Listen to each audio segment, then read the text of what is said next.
My name is Madeline, but you can call me Maddie. I am from Illinois, and I'm 28 years old.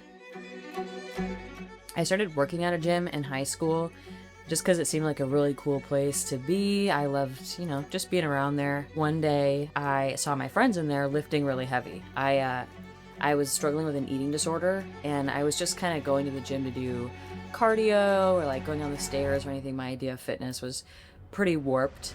But they were having so much fun with their training session that I was very intrigued, and that was the first time that I really got interested in lifting heavy, was just seeing my friends having a good time. My introduction to the Animal brand goes way, way back. Like I said, I started powerlifting when I was just graduating high school and starting college, and my friends were powerlifters, and we were living in the dorms. It was when they were having like the Boss of Bosses meets, and it was the like OG powerlifting days. Dan Green was there. My friends and I, we were making no money. We were so broke. We were freshmen in college, and we would like put our money together to buy the live streaming, and we'd sit in the dorm together and watch these like OG powerlifters. I'm very grateful that I was part of like those days, because people don't know what powerlifting was like back then, and that was a different era, but Animal was always involved in that. Animal's been one of the tried and true brands that I've known about. There's a lot of nostalgia when I think of Animal, and I think that's part of the reason why it's so exciting to be part of the brand, because I associate that with like genuinely strong athletes.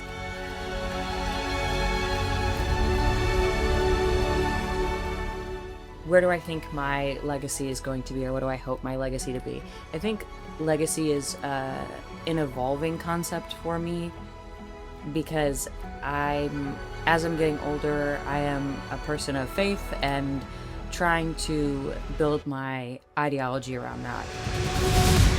My ideas of legacy now versus what they were before are a little bit different, and I feel that trying to leave a legacy is kind of selfish in a way. Like I'm putting like the image of me before my goals. So that's something that I'm working with. But if it could be something, it would be that that you are capable and that you are stronger than you think. I didn't have anybody growing up that really emulated that in a fitness way.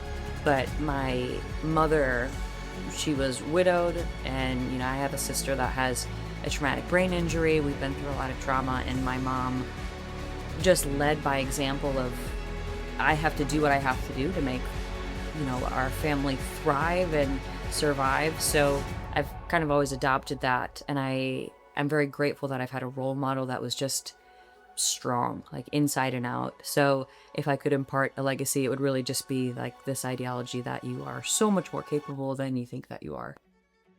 Towards the end of my Part 1 powerlifting career, I was injured, like most powerlifters are, and I had to take a step back. And because I am very competitive, I decided to do bodybuilding, because I wanted to go to the gym. I wanted to maintain that lifestyle, and I loved coaching people, and it felt like a new way to learn how to coach people and just try something different that I didn't think that I'd ever do.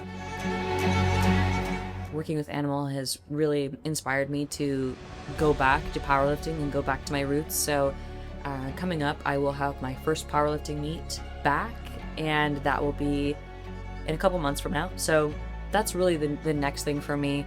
I've got a lot of coaching things going on. I run a mentorship program / internship program with a couple of universities where we coach up athletes. We take coaching very seriously. I think there's such a responsibility in this space to care for people that it's not enough to do a competition and say that you're qualified.